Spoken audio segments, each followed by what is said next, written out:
everybody. Jackie Woodside here again with the Conscious Living Summit. I am having a great time with these interviews, and oh my gosh, do I have something exciting for you today.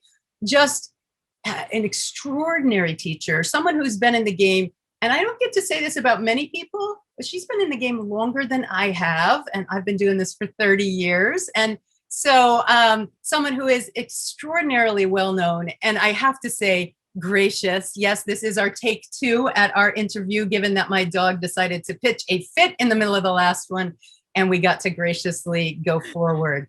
All right, so Deb, I'm going to get it wrong. Go ahead. Poneman. There, Deb Poneman, the extraordinary Deb Poneman. Let me tell you guys just a little bit about Deb. Somebody, I can't imagine that you don't already know her and her extraordinary work, but there's a few things I want to highlight about it. So for over 4 decades, I love that, because I like saying to younger coaches, I've been coaching since you were alive. Yeah, and you and I are in that camp. So over 4 decades, Deb, the founder of Yes to Success seminars, has shared her system, now used by tens of thousands of people around the world, to live lives not only of success and abundance, but deep happiness and lasting fulfillment. Isn't that what we're in the game for? Debra, the best-selling Chicken Soup for the Soul author and featured guest on ABC, NBC, Fox, and CNN, hello, is known as the mentor to the mentors, and I can see why.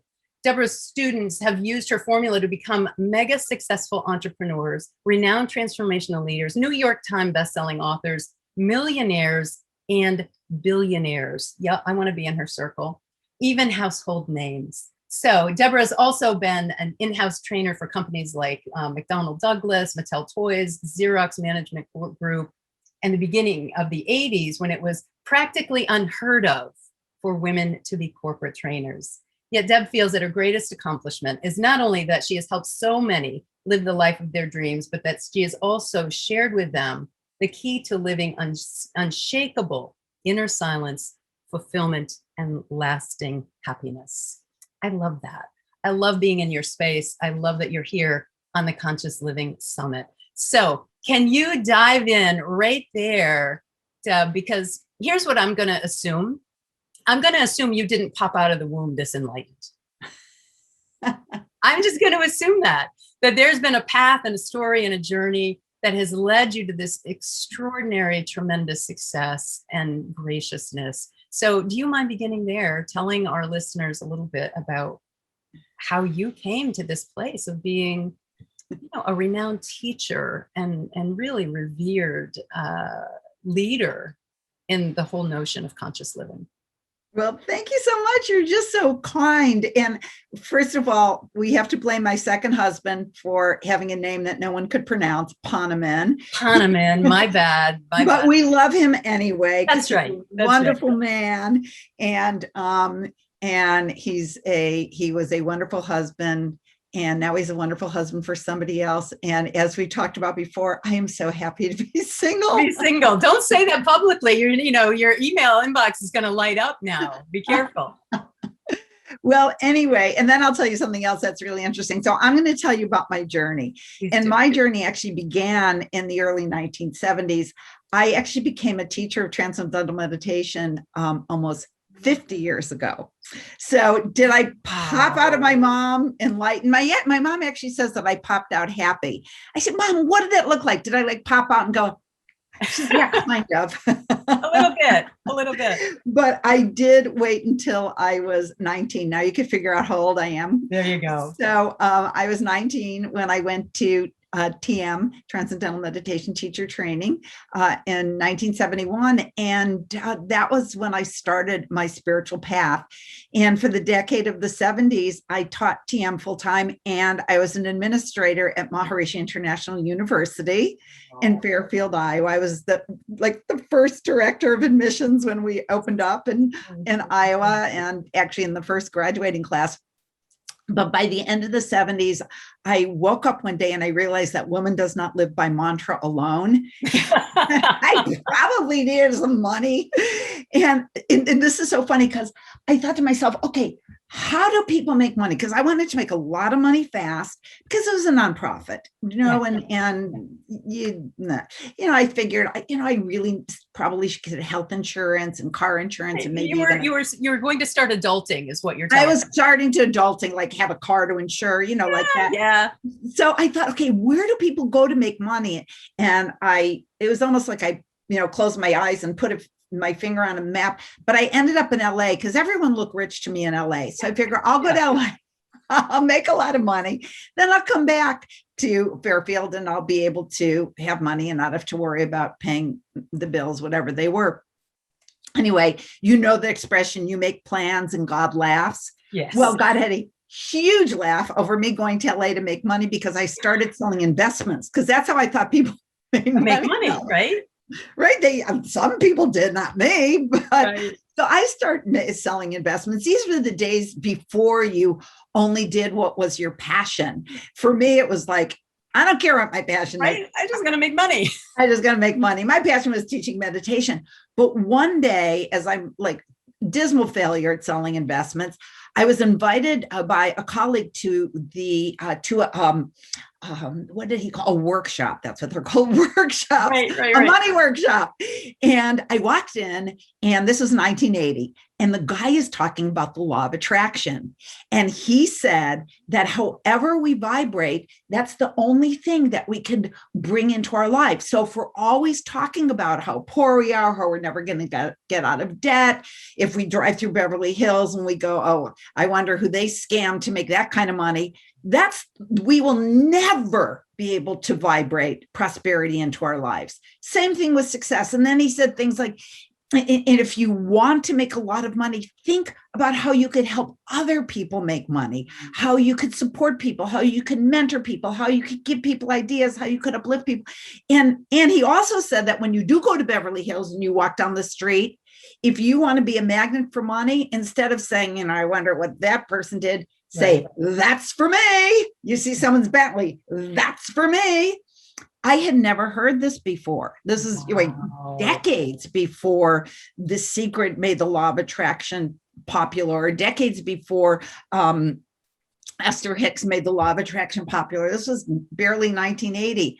Wow. And I went home that night, and I was just, every fiber in my body was vibrating with the truth of what his name is Chris, what Chris had said.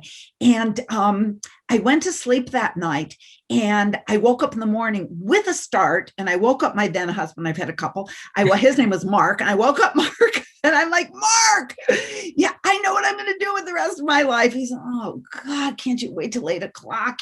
Anyway, I knew that what I wanted to do was to teach the same thing this guy was teaching. I just knew it. I wanted, because it was kind of obscure, and it was in the domain of people like Napoleon Hill and Wallace Wattles and Science of Mind and Church of Religious Science and Emmett Fox. But this was 1980. It was time for it to come out into the real world. So what I did was I studied these great masters of success and prosperity, and I learned how to consciously create success instead of throwing the spaghetti up on the cabinet and see if it sticks on the wall. I mean, cabinets, but if it sticks. I found out that there was a formula for creating success. And the first step in the formula of consciously creating success was, when an idea comes to you, it's a gift from God. You have the idea to teach the Conscious Living Summit. I didn't have the idea to teach the Conscious Living Summit, but how many of us are given that gift by God in the God of your understanding, but we don't do anything about it. And a few years later, somebody else does. And we're like, that was my idea. That was my thing. Yeah. Right. Yeah. But hey, you had first dibs, but you didn't do anything about it. Charles Fillmore, the co-founder of the Unity Movement, says that ideas are God's currency. Ideas are God's currency. Oh, I love that. That is scrumptious. Exactly. So I had the idea to teach us a seminar on how to create true success. Now, here's the thing. I had every reason in the world to not do it. I was 29 years old. I was driving a beat up old Chevy, 10-year-old Chevy Bel Air that my aunt had left me when she died. I had never done anything in my life. I never had a job. I only taught meditation and was an administrator at Maharishi International University, except failing at selling. At one career. Yeah. And I was broke. There you go. But you're going to go teach success. That God, right. And I'm going to go out and teach people how to be successful in my Chevy Bel Air. With your old Bel Air. Yeah. But I was a product of what I was studying. Yeah. And they said, when an idea comes to you, it comes to you because you're the one that's supposed to bring it into fruition, into reality. And the other two things that I learned about consciously creating success, one is when that idea comes to you, don't go around telling everybody what you're going to do, because one of two things will happen. One is when you say what you're going to do, people say, oh, that's such a great idea. You've let the steam out of the kettle. Okay. And great idea, great idea. Then you don't have that much pressure, impetus to actually do it. You've already gotten all the accolades. Uses the energy. Uses up the energy. And the second thing that can happen is you tell people your idea and the discouragement committee shows up and tells you all of the reasons why it's not going to work. Yeah. And I ask you listeners, how many of you have told somebody your precious idea and the discouragement committee told you why it wouldn't work? What is sacred must be kept secret. Mm-hmm. Sacred and secret come from the same root. Your precious ideas are sacred. People say, well, what about can I share it with my mastermind group? Maybe, but only if you are 1,000, 10,000, 100,000% sure that there won't even be a look of, right? Right? Because even that little look, it could crush your idea like it's a tiny seed. Never to sprout. So powerful. I have to tell you this. I'm actually in that camp, the club that nobody wanted to join of, right? When I left full-time employment back in 1994 to go out and be a speaker and teacher and do what we do now, I went to the CEO of the hospital that I was working in. I was a clinical social worker. And I said, I'm resigning. I hate to tell you this. He's like, well, what are you going to do? I said, well, I have this thing. I want to teach empowerment workshops. I really care about like success and happiness and fulfillment. And he was 6'5", right? He looks down his nose at me and he's like, ugh, my brother-in-law does that. Those people are so full of themselves. Who do you think you are anyway? No kidding. No kidding. And I have to say, I went out at that first attempt of being a speaker, teacher, and coach, and I failed. Now, nobody would look at me and be like, oh, Jackie, you were such a failure. I went full-time private practice, grew a clinical practice and consulting business. But my goal was not met, was not fulfilled. And to this day, I point it back to that moment and I could feel the energy leaving me, Deb. I could feel the energy. Who do you think you are? And it was like, yeah, that's right. Who do Discouragement committee. So you are so spot on. And that's antithetical, the antithesis of what people actually think, that you have to go tell everybody, you have to be loud about it. And have people hold you accountable. I don't want to hold you accountable. You are the only one who's going to hold you accountable. My friend Janet Atwood and I were always like, okay, I have to give you $100 if you don't do this. And then she doesn't do it or I don't do it. And I was like, I'm giving you $100. I'm not going to do that. So, but that's it. You're the only person who could hold you accountable. If you do have an accountability buddy and you meet every morning to move your thing ahead, but you know the difference. And that's the thing about living consciously. You have a choice moment to moment. And if that little voice inside of you says, don't tell, listen to that voice. Don't let your intellect override your intuition. That's when we get ourselves into trouble, because people say, well, how do you know it's your intuition? I just say to people, don't ask me that, because you know. And it's just that you're scared because it's not a straight path. It's usually more a circuitous route if you're following your intuition. But I promise you that it will lead you to your destiny. And I'll tell you a little bit more about my story. So I didn't tell anybody what I was doing. I just worked. I put together this Yes to Success program. Okay. And then when I was ready to launch it, I went out and I did what we did in 1980. I put up posters, and then people saw my posters. And that was when the discouragement committee showed up and said, oh, come on, no one's going to believe a crazy idea like your thoughts create your reality. But the posters are all already up. So I always tell people another principle is take a step from which there's no turning back. And my step was put a posters. Put a poster up. Yeah. But the discouragement committee told me nobody was going to believe that crazy idea, but the posters were already up. I had taken the step. And when I went to give my first presentation, and who was I? I was, little, what my name was back then. It was Debra Olson. Debra Olson, from nowhere, meditation teacher, but they were standing room only. And within a few short years, my seminars were being taught in 7 countries on 4 continents by reps all over the world. And that's when we did not have the internet. We didn't have fax machines in 1980 and 81. It was phones with curly cords with it, when you're talking, can you hear me? That was that. Snail mail. But the idea had come to me, and I kept what was sacred secret until I was ready to. And then what happens is that a lot of people, they unconsciously sabotage themselves because they're like ready to do it. And they're like, oh, little old me, who am I to manifest this idea? I'm just little Debbie Olson from, what? The idea came from you. And what I believe is that the creator is counting on you. Right. The creator gave you that idea because the creator trusted that you were one that was going to take that idea and bring it to fruition. Don't disappoint creation, because if I was supposed to manifest that idea, I would have had it, but I didn't. Right. You did. And it needs to be manifested for the creation to work. So don't worry about, taking a misstep. You just correct. Don't worry like I did. Oh, I'm 29 years old and I only have a degree from RH International University.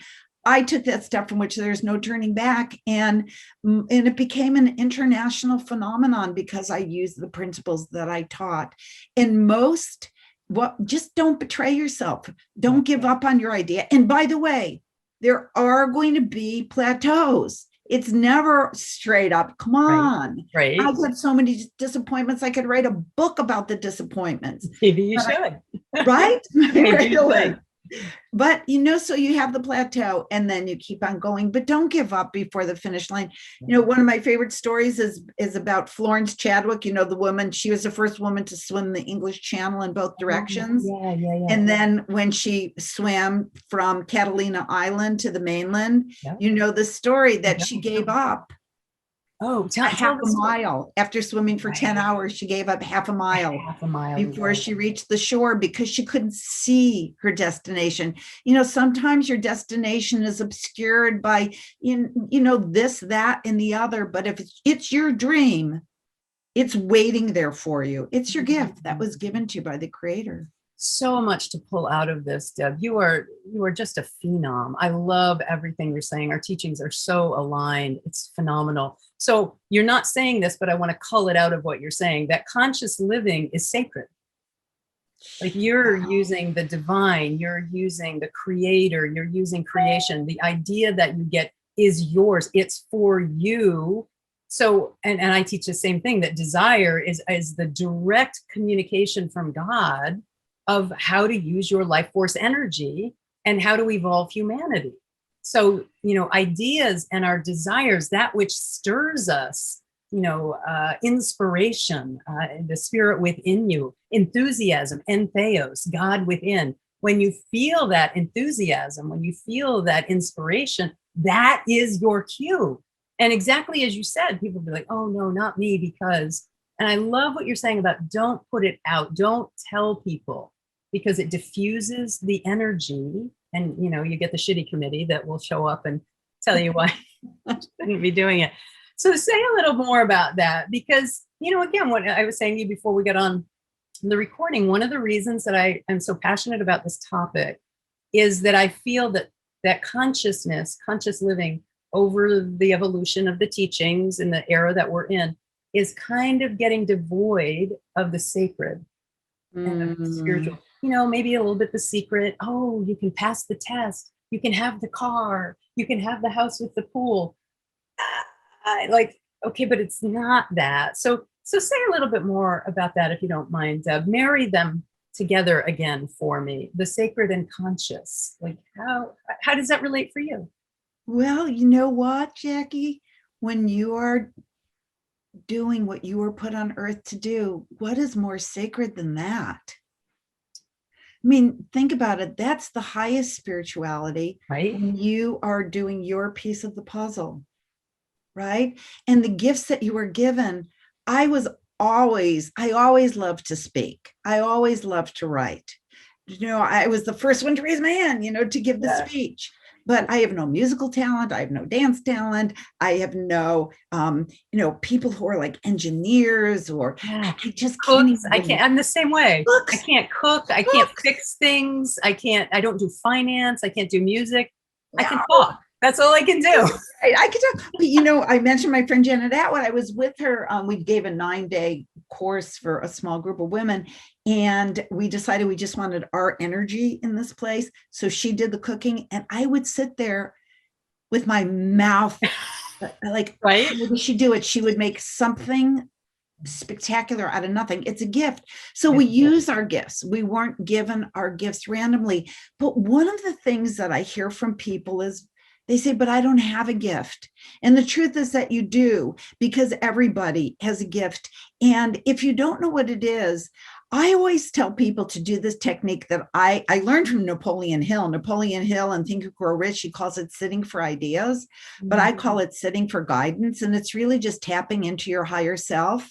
And basically, and Neil Donald Walsh, his book, Conversations with God, Sure. that he just listens and he writes. And I say to people, come on, guys, do you think that God only speaks to Neil Donald Walsh? Right? Right? He's just the only one who published it.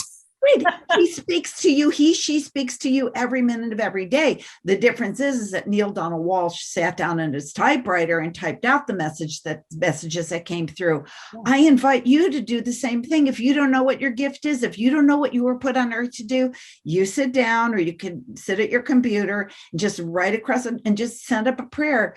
Please guide me, give me the guidance, tell me what I'm here for. And then don't censor, just let the knowledge come, through your crown, into your heart, down your arms, out onto the typewriter. This is not a thinking exercise. It's an allowing exercise, because your higher self and all of your angels and your guardian angels will be turning cartwheels if you give that channel for them to speak to you, because your angels cannot help you unless you invite them. As a matter of fact, some people, you say that you even have to invite them out loud. Okay, angels, tell me now. Help me with this. I don't know what I'm put on earth to do, and my higher self and the God of my understanding. And then, you could do it every morning after your meditation, and then trust the guidance. If it tells you to do something like, really? Right. Do it. Do it. Prove me now herewith. It says in the Bible, prove me now herewith. Yeah. If I will not give to you, pressed down and overflowing, prove me now herewith. Just do what the guidance tells you to do and watch the miracles unfold. So beautiful. That is one of my favorite quotes that you just used. In fact, my former minister at the Unity Church I went to, Reverend Shipley Allenson, used to use that all the time. And I'm going to interview her for the Conscious Living Summit. And she's doesn't do this kind of thing. She's a retired minister, but she used that verse all the time. Prove me now. And I just love what you're saying, the way that you're marrying conscious living with spiritual living. There is no separation between personal development and spiritual development. As you are unpacking the ego and removing the limiting beliefs, you are creating that open channel for spirit. That practice you're talking about, I use it every morning. Just download. And look, let's face it, I'm not that smart, but I get great ideas. Great information, great wisdom. It's one of the things people say about me, Jackie, you have so much wisdom. I'm like, you clearly don't follow me around very much, but it's that channel. That's it. It's all it is. Be a vessel and just say, I'm an open vessel. I always say a little prayer that, and now I will only allow God's grace and the grace of my highest good and my angels to come through, because, just send up a little prayer, but then just be an open vessel and let it come through you. And I just thought of another way that you could live consciously. And that is, to end my story, to kind of put a a bookend on my story, a lot of people might be thinking, well, I actually have never heard of Debra Poneman. You might have, Jackie, but I never have. And what's interesting about that is I did something that was very conscious that most people think was incredibly brave. And that was that I became more and more and more successful. My seminars, as I said, were being taught all over the world. I was on media from coast to coast, newspaper articles. I mean, it was just crazy amount of success. People that have become household names for my students. Deepak Chopra took my seminar 3 or 4 times back in the 80s. Oh, You didn't know that? Yes. I didn't. And I actually remember at one of the last seminars, he stood up. He was the chief of, I think he was an endocrinologist, but at a hospital in Boston. I gave my seminars on the Harvard campus. And I remember at the end, we would stand up and we would do intentioning. A person would say what their dream is, and then everybody else in the room would hold space for that person, for their dream, and visualize them. And he said that he was going to write a book and showed the relationship between Eastern and Western medicine. I have it on audio tape. Yeah. Anyway, so what I was going to say is that my seminar company became more and more and more successful. And when I reached the pinnacle of my success, I was about to have my own daytime TV talk show. This was in 1988.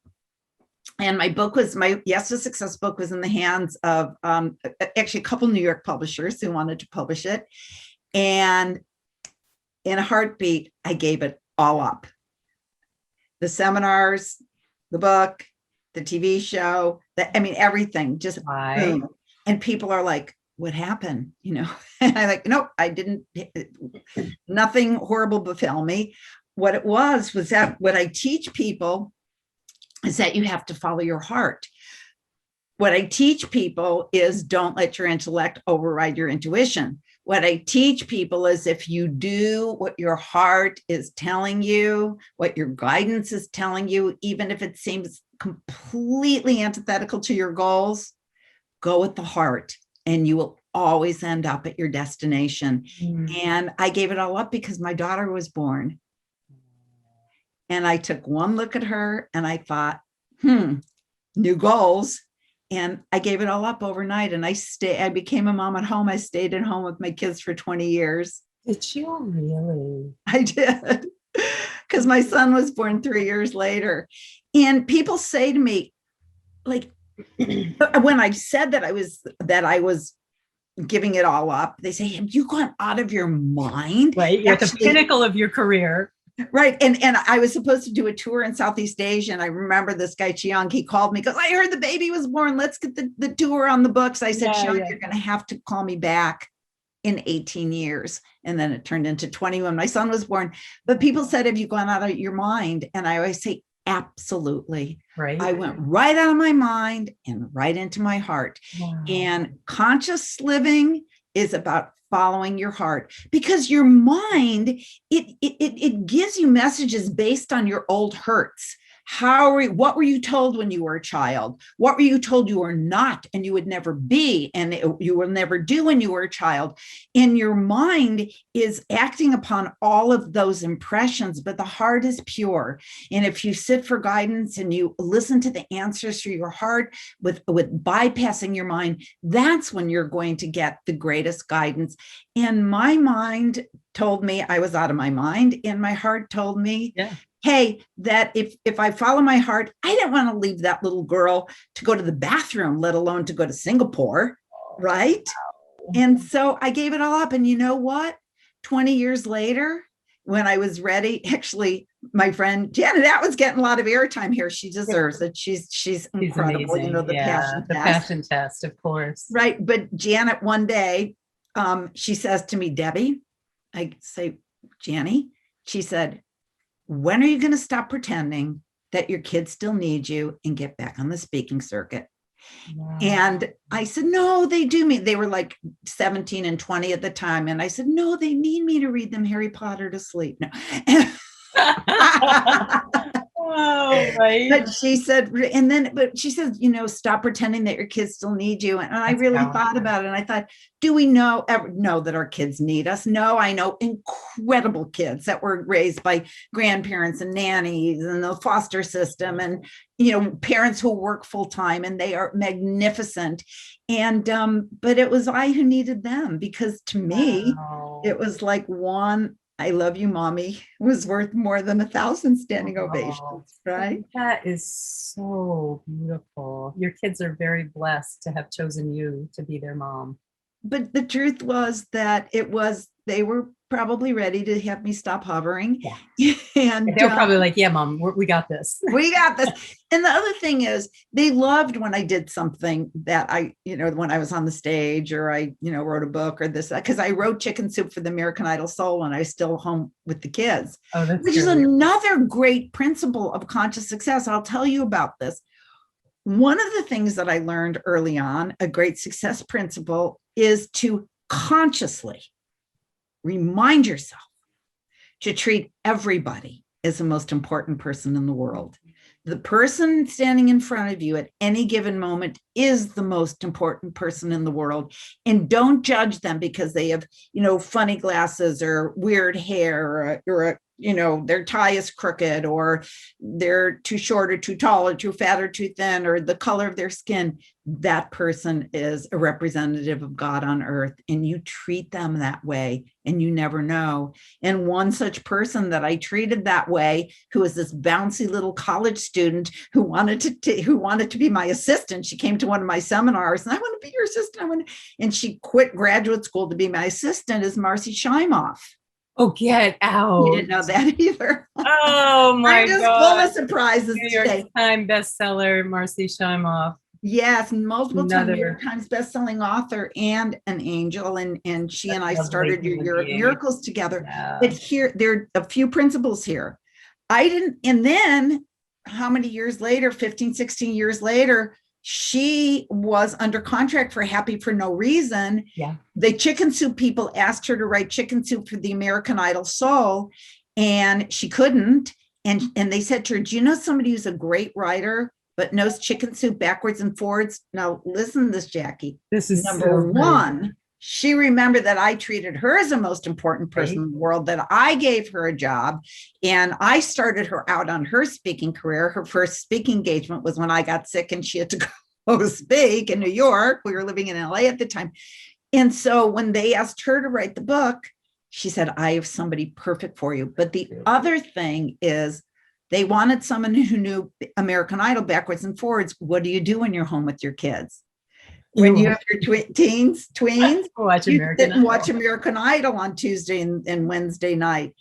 And because I followed my heart, I met the criteria, and I was basically handed a best-selling book to write that combined the #1 book series, nonfiction book series of all times, and the #1 TV series of all times in one book. And I got to write it because I followed my heart, and because I treated somebody is the most important person in the world. Consciously remind yourself that is a principle for conscious living that I promise will hit you a home run every time. Your life, absolutely.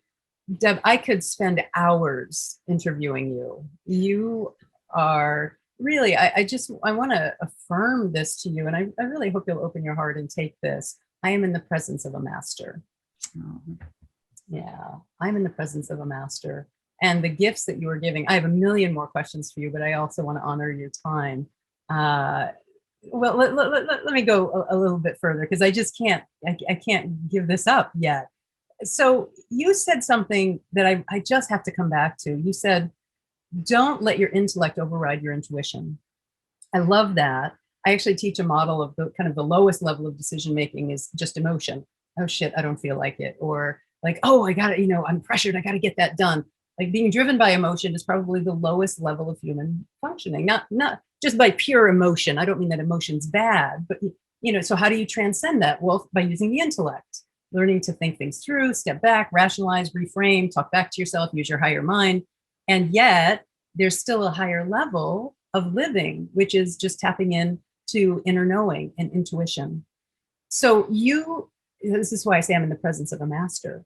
You have the capacity to just live in the intuitive realm. A meditation teacher since the 1970s, a yoga instructor. You have that masterfulness. We're in a time that we really need people to wake up and I don't just mean that like colloquially, I literally mean to awaken. And yet we're also in a time that it's almost like human evolution is devolving into just pure emotion, right, wrong, good, bad, right, left, blue, red. There's so much going on that people are getting kind of pulled into that emotional realm. Say just a little bit, Deb, about how do people make that journey of conscious awakening from being run by the emotion? Okay, now I got it. Now I got it. I'm not being run by my anger any longer. I'm not being just stressed out. I've used my intellect, but yet we know there's that higher level. What do you have to say to people who are on that journey? A lot. I know. So you go as long as you want. Okay. I'm more than so happy. many things that I can share. One is, I really do believe that meditation is essential at this time. It's no longer a luxury. We cannot just get up and have our cup of coffee and start our day. But I also believe that there are different types of meditation. Personally, I believe that the meditation that I teach, and I still teach, is from an ancient tradition, thousands and thousands and thousands of years old. It's not a meditation that somebody just thought of and now teaches at the YMCA. Right. It's been passed down from teacher to student, but also the scientific research absolutely verifies that this meditation, you do transcend. It's a transcending type of meditation. There are a few. There's transcendental meditation. I now teach what's called Sahaj, Samadhi meditation through the Art of Living Foundation. And if you hook me up to electrodes or anybody, you would see that my mind does, and you have this experience from the first time you learn, you do have that experience of unbounded awareness as shown by your brainwave patterns, okay? But the most important thing is, and I said this before, and you said it, we are run by our emotions. Oh, that's so good. Or, oh, he's so bad. Oh, he's so evil. Oh, he's a liar. He's horrible. He's going to bring our country. Oh, they're right. But we can't help it, because there's all of these, what are called in Sanskrit, samskaras on our nervous system. Samskaras are impressions. Okay. The conversations we heard our parents, they're but for the grace of God. Some of us were born in the South and our parents believe one way. Some of us were born in really liberal suburbs of Chicago and our parents were like the most liberal of the liberal. Okay. And we were born that way. And all of these impressions go in to our nervous system and they're still there. Okay. But also ways we've been hurt, physically hurt, emotionally hurt. They are impressions or some scars on our nervous system. So when we react to something, we're not reacting to that thing. We're reacting based on the thousands of impressions that are on our nervous system that thing hits up against. Like we meet somebody and we hate them immediately, like, ooh, because they remind us of somebody or they remind us of something. So it's not that person. That person's just a person. They're probably a lovely person, but we all have that happen. Yeah. These transcending types of meditation, what corresponds to the transcending is a state of rest that's deeper than deep sleep. Mm-hmm. And when people transcend, the rest is so profound that these samskaras are released from weeks and months and years and lifetimes even of living. So we start living more in the present moment. It's hard to live in the present moment. It's hard not to react based on our emotions. Yeah. But when the samskaras are released by doing a meditation that does allow us to have that deep rest, then what happens is that we see somebody and we don't have to, or we're in a situation, we don't have to remind ourselves, oh, I will be in the present moment. You spontaneously are in the present moment. Mm. You spontaneously are not reacting based on the samskaras because they're gone. And the more you meditate, the more you release them and the more you're spontaneously in the present moment. That's the first thing I'll say. Okay. Second thing I'll say is when you do have that outburst and then you want to beat yourself up afterwards, the most important thing to do is not. Just put your hand on your heart, and that, stimulates the oxytocin, the feel-good hormone, and say, I love you. I love you, Jackie. I love you, Deborah. I love you, whatever your name is. I love you. I forgive you. And just doing that will settle you down. And then you could start afresh. The worst thing that we could do is beat ourselves up. I mean, we hurt ourselves more than anybody else. I mean, something happens once and then we replay it in our mind 100 times. And somebody abuses us once, we abuse ourselves 1,000 times as we replay it over and over and over. So what we need to do is we need to be good to you. It's so beautiful, that notion of coming back into the self-love rather than self-rejection, which is unconscious. That's the ego, which is not designed for us to thrive, just designed for our survival. Right? The ego is always going to reject and be critical and be cautious. And just coming into that center, what you're talking about is raising the vibe, raising your vibratory pattern. Go ahead. I want to hear more. One more thing. Okay. Conscious. Okay. Because we're talking about conscious things that we could do. Yeah. Because many people, many, if not most, we just live our lives unconsciously. Right. Right. From So one thing now to the next, to the next. So we have some things that we could do to increase our being conscious. And one is this I learned from Emmett Fox. And Emmett Fox teaches, and this was almost 100 years ago in his little booklet called The 7-Day Mental Diet. Yeah, I know it well. So the 7-Day Mental Diet is having a diet of no negativity for 7 days. Okay. And in his little booklet, which you can get online, he talks about how it'll be more rigorous than any, depriving yourself of food for 7 days, or he said it will be the hardest diet you've ever done. And basically what we do is we create these neural pathways in our brains that of negative behavior, like expectation of things being horrible, expectations of things not working out for you, being negative, speaking ill of other people. It never turns out well because what you put out is always going to come back to you. There's only one of us. And right, absolutely. And you point a finger at one person, 3 are pointing back at you. And and we wouldn't see the weaknesses in others unless we have it ourselves. But the sad part is when you talk about it to other people, you are bringing that energy onto yourself. You are bringing that karma onto yourself. And because what happens, I don't know if you know this, Jackie, but when we form these neural pathways in our brains, like speaking ill of others, why do we love to cavil about other people? Because we've done it for so long that we form these neural pathways. And when we do it, it emits a feel-good hormone. And it's like a drug.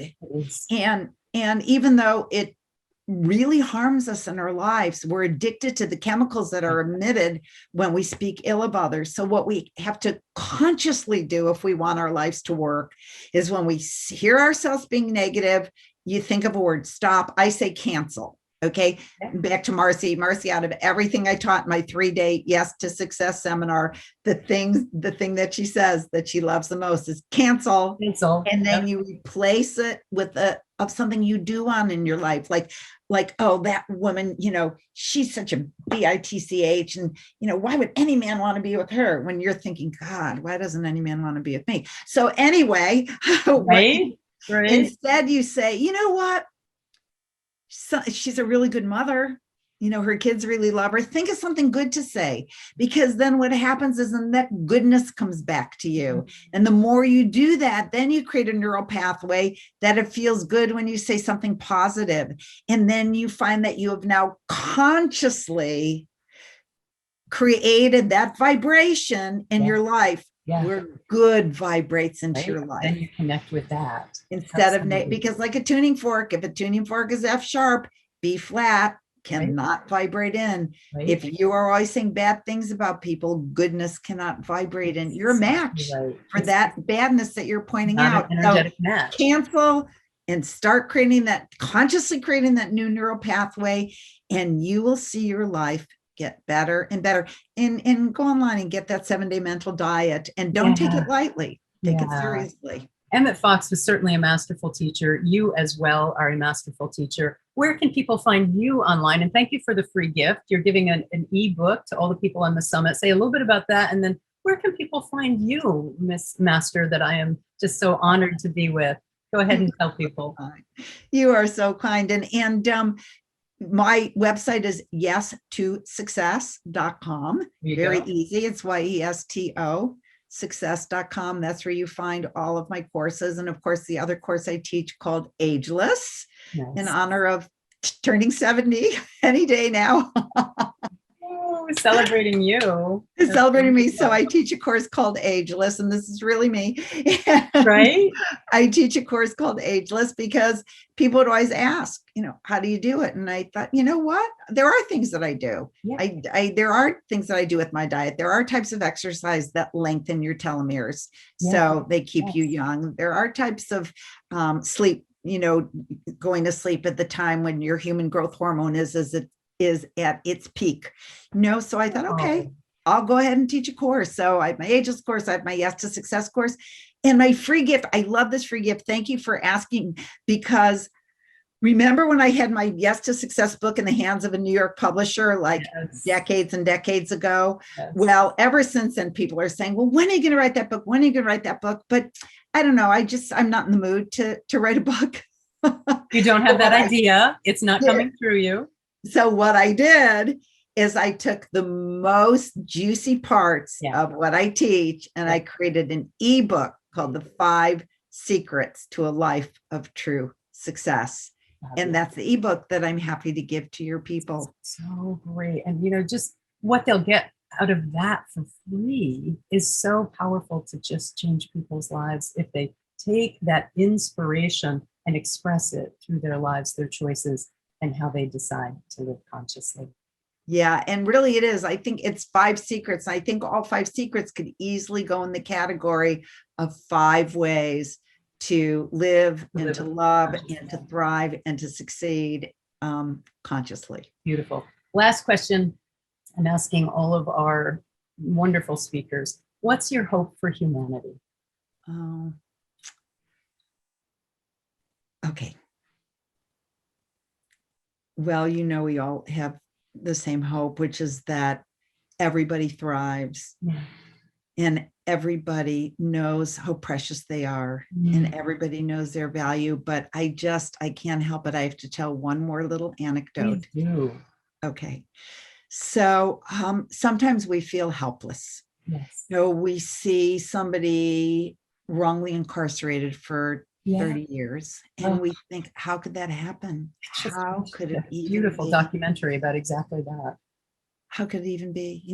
We see, children and sex trafficking and pain and suffering all around us, millions of people, dying in the last year plus from the coronavirus, and so many things and it breaks our heart, and we feel like we're just one small being. What can we do?